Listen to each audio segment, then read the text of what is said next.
Hey guys, it's Tiny Tom Logan back with another video for you, and today we're going to be taking a look at the Powercolor 295X2. It's obviously the flagship AMD graphics card. It's the big daddy dual core water cooled system. People would say it's also possibly the graphics card that has given Nvidia the biggest heart attack in quite a long time because of all the head scratching that they're apparently doing over the Titan Z. So there's a, this carries a lot of weight with it. Now, new monitor, although it's only on loan, is a 4K screen, so we have got some 4K results, and I will show you a graph. But right from the very beginning, click the link to go through to the Overclock 3D website, OC3D website. I've got to remember to keep saying OC3D rather than Overclock 3D now. So that you can go through to the website and then you can see all of the graphs and all the comparisons with the other graphics cards. Now, in the bulk of the review, because we've only just got this screen, or we've only got it for this, the bulk of the review is 2560 resolution only, which is the biggest that we can go to, but we have done some 4K tests, and we've also retested a 290X with the latest drivers as well, so that you do have something to compare to. The 4K graph is all of the games that we do just with two cards in it. All of the other graphs are with all of the other graphics cards that we've tested at 2560 by 1440. So I'm not going to bore you anymore. You want to have a look at this £1,000 beast, so we can move swiftly on to the nerd porn. Okay then peeps, so on to an up close look at the card. Now, as I've said already, it's very similar to the Asus design, where we've got two Asetek or Asetek cores in here, or like pumps, like the round ones that you get for CPUs, Corsair H55, the NZXT sort of style. Well, they're in there, bolted on to each of the cores. And we get a pump going, we get one hose that goes between the two in the other side, and then that comes out and it goes off to the 120mm radiator. It's a standard kind of 30mm thick radiator. It's nothing, humongous. It could probably do, as you'll see later on, with being a little bit thicker maybe. And then you've got the fan that's all wired in to this as well, but obviously we still have the fan in the center to help keep all the power regs and the PCB cool. We do have round the back a nice back plate over the back, and it's a pretty chunky back plate as well. It's quite thick, and it does get pretty warm as well. You can see the exposed regs here. Obviously this, you keep it off so it can keep it all I suppose cooler. I'm surprised that they didn't have the back plate covering these, but they've obviously got their reasons for it. We go around the back, DVI there, and then we've got 4 mini display ports. I've got one of the covers off because I had to use the mini display port for 4K, so that's something to kind of keep in mind as well.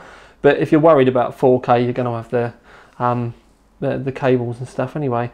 But the actual look, they are all very, very similar. The only real difference between them is more than likely going to be this little sticker there and then the sticker on the fan, but they're pretty much all made by AMD, so that there's the quality controllers and everything is kind of there, and they can't be messed around with. So that's it up close. Now what we're going to do is I'm going to show you it in the system. Okay then Pete, so we've got it on the kind of edge of the desk. It's in the corner where we used to do all the old school style reviews. Test system, really the only thing that's changed is the motherboard. Well, I suppose we've changed CPU as well, so I shouldn't have said that. We've got a 4960X in there, 4.5 gigahertz. It kind of matches the old 3960X at 4.6. We've still got the same memory in there. We've got 16 gigabyte of 2133 Corsair Dominator Platinum. H105 Corsair water cooler in push-pull. We've got airflow fans on both sides, and that's just so that they light up white. We've got a AF140 in the front, AF140 in the back. They're both on intake. We have the AX1500i in the bottom. This is set up with separate cables, just so that there's no arguments about the fact that it wouldn't... Because with some power supplies, if you try daisy chaining, it either won't start or even could possibly not perform as well. It's not a problem with this, but I've put the two separate 8 pins down and in, just so that there's no possible quibble for the trolls. With the hoses, as you can see, you do need a fair bit of room. You're going to either need to think about zip tying things up and stuff, or have quite a wide case, because just leaving it like this, it does touch the window on the Corsair 760T. But anyway, what we'll do is we'll turn it on. Now, yes, the whole thing's lit up because obviously this is my graphics card test rig, so we've got some extra LEDs in there to try and help things look a bit nicer. But we can see that the Radeon logo is all lit up, and you can also see, if I move this out of the way, that the fan in the middle lights up as well, which is all adds to a little bit of extra bling in there. All nice, a bit of red. Obviously you're going to want to have something where a red system's going to work. Now, that's our layout. You can see that we've got the radiator here, and it's pulling air in from outside. We've also got the other fan in the front pulling air in from the outside, and this in the back pulling air in. So there's lots of positive pressure in there. All the heat goes out the roof. We've not got a single worry about airflow or anything like that. What we're going to do now is we're just going to do a quick temperature run so that I can show you the kind of temps and stuff. Yeah, temperature run. Right then, peeps. So how we always do our tests is Valley, and we've got a hardware monitor here. We can see the value, the minimum and the maximum, so we're all 31 at the moment. Now there's no way for me to be able to show you fan speeds because it doesn't register that at all. So all we're going to do is we're going to flick Unigine on. I'm going to put the side of the case on as well so that we've got a sealed environment in there for it. And we're going to let this run for 30 minutes, and then I'll bring you back afterwards so that we can see the temperatures that it's got to. Also, this is with the fan set up on auto. Okay then, peeps, so we've had this running now for just over 30 minutes. It's actually been more like 45. But there we go, we can see we've had temperatures up to 69 degrees, and that's 2560 by 1440. I can confirm if we were to run this at 4K, because this is a 4K screen, we've seen above 70 degrees on that. And the thing is if we pan round and have a look at the radiator does get to a point, typical, the radiator there, I'm hoping that you can see, the radiator at the top, it gets so hot. It's unreal. I mean, this actual part of the radiator is warm, well, even warm. I'd say it's quite hot.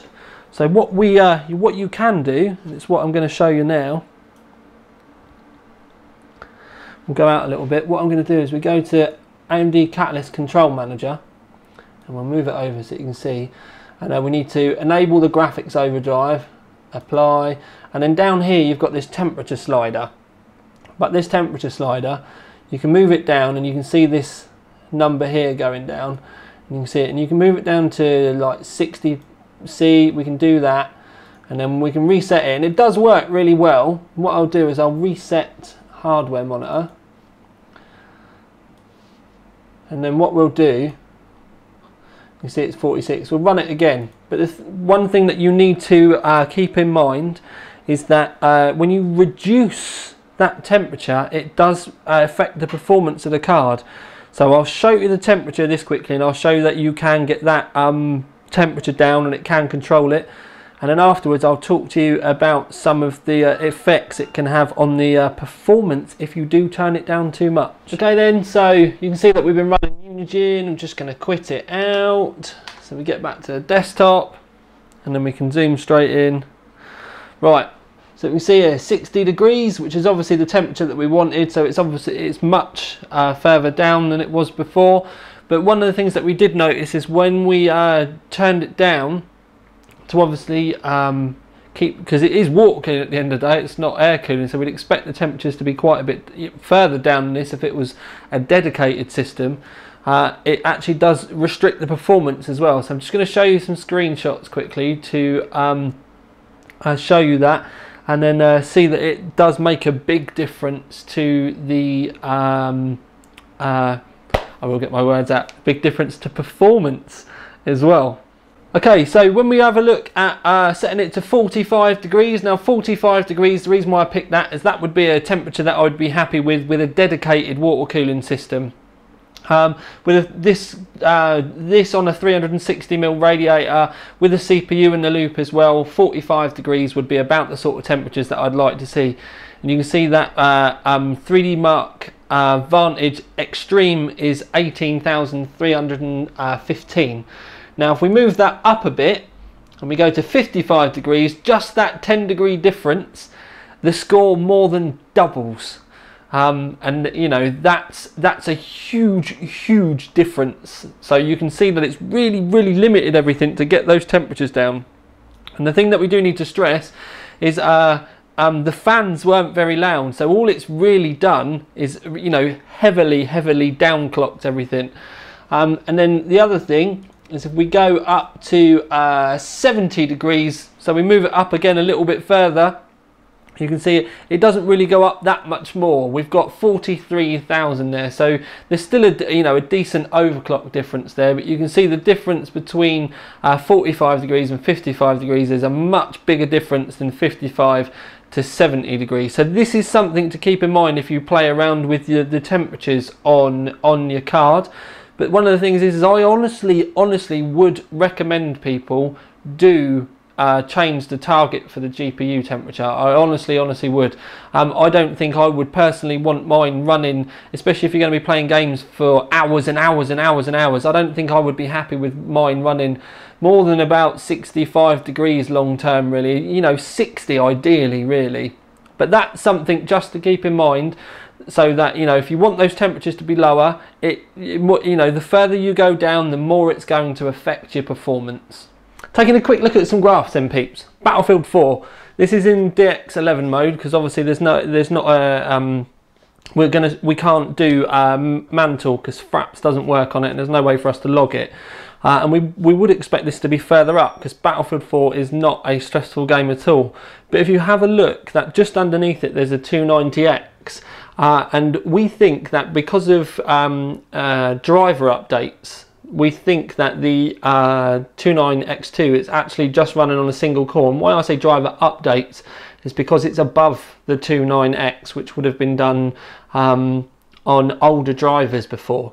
So we kind of think that Battlefield is, like I said, just running on a single core with this, which isn't a bad thing, but it's also still a surprising thing considering it's an AMD game and we are using an AMD card. But anyway, 86.4 frames per second. This is in 2560 by 1440 as well. But if we move on, we can see Metro Last Light. Now the frames per second for this absolutely topple because it's an immensely stressful game. This is in 2560 again, completely maxed out. And believe it or not, 30 frames per second for this is actually really good. Now people can see again that the Nvidia stuff is above. Now the Gamewood GTX 780 Ti that you can see that we did in SLI, I would expect that to be above because that, as far as our testing is concerned, has been the quickest 780 Ti that we've tested. So considering that the 295X2 is running at stock and it's just fitted and forgot about, you know, it's not a super duper overclocked version or anything like that, those frames per second are actually really strong.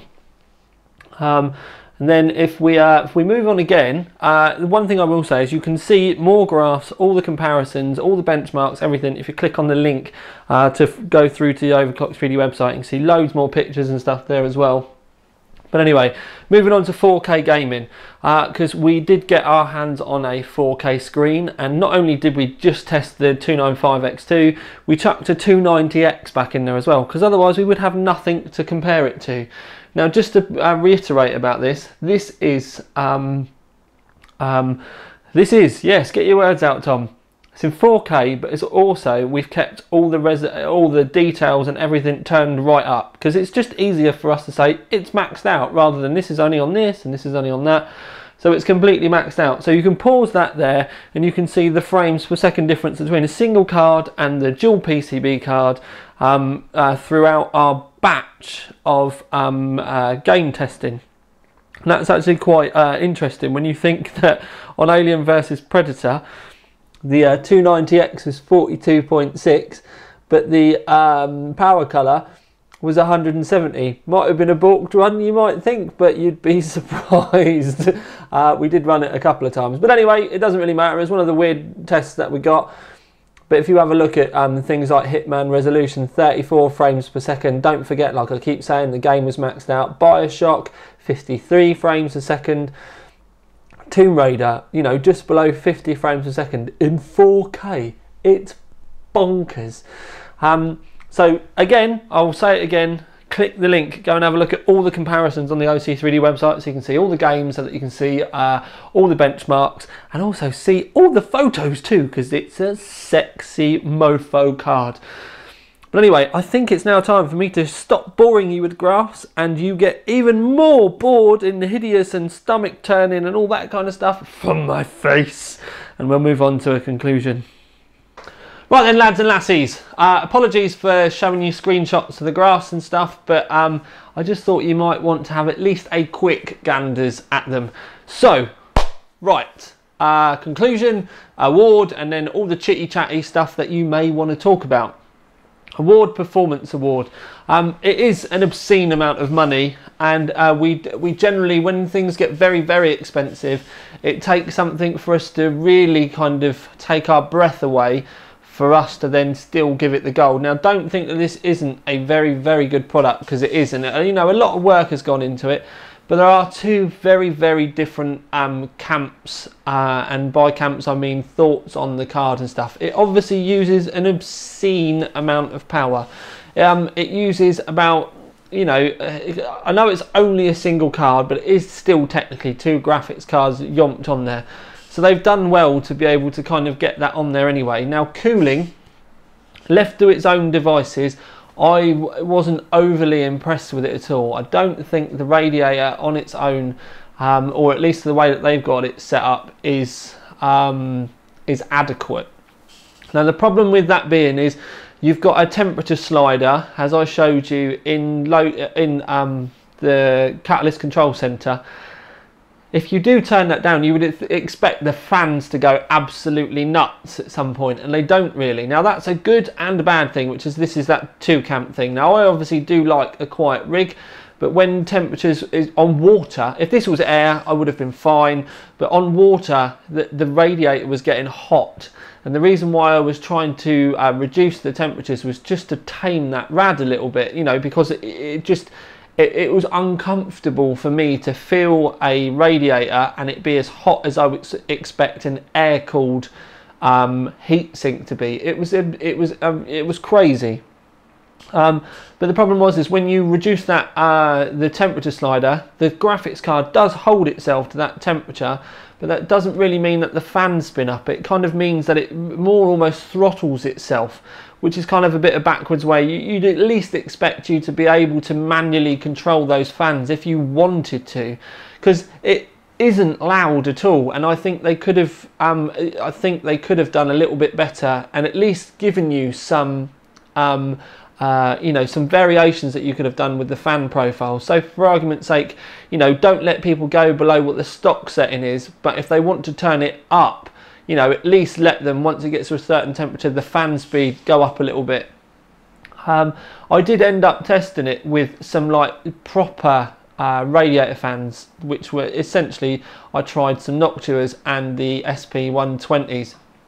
And SP120 quiet editions at 12 volts knocked about 8 degrees off of the max temperature on this. Which I thought was it was a brilliant way, and it was just something that it was just because the fans were running faster, you could feel that there was a lot more heat being dissipated off of that radiator because the fans were spinning quicker. So I think it's a bit of an oversight in that respect, that you've literally got no options there whatsoever, because when it runs at stock and you leave it to its own devices and it's running at 70 odd degrees, you know, the radiator just can't cope with such a low fan speed. Just being able to turn it up a little bit can make drastic differences to those temperatures. Because if I had to run it straight as it come out of the box, I personally would set it to 60 degrees and not let it go above that. even if it meant sacrificing performance, just so that I was, you know, slightly more happy with those temps. So that's that. Some people don't like the enclosed water cooling loop. Well, it was done by Asus at first, so pretty much AMD have just kind of taken what Asus did with one of the Aries cards, I think it was the Aries 2, and they've just kind of put it on here. And it's quite a good system. It can keep temps really low. Asus use a slightly thicker radiator, they use 2 fans, and the fans were able to go higher but still stay quiet, and it kept it much quieter than this. But what we need to remember is that the Asus one was 7970s, which weren't that hot. This is 290Xs, which we know are exceedingly hot. So AMD were on the back foot right from the very beginning. Now, it may sound like this is all negative, but it's not. I'm just trying to get the points across that some of these things, they're not 100% perfect, but at the same time, there's, you know, with a little bit of thought and a little bit of the owner knowing what they're doing, you can kind of tweak things and get around them. And I personally really like it. As you can see with it in the rig, you can make it look tidy. If it wasn't for the fact that I will be running a second one, I probably would put the hoses for the radiator at the top, so it would just turn it round a little bit, and it would probably end up making these hoses a little bit tidier as well. And I love the red fan and the red LED on the side. It's about time AMD started shouting a little bit more about that Radeon branding and bringing the kind of a bit of brand identity into the products as well. Now, it's a big old, there's a lot of metal there. It's quite an industrial design, and I actually really like it. There's obviously going to be a lot of people that do, and there's a lot of people that don't.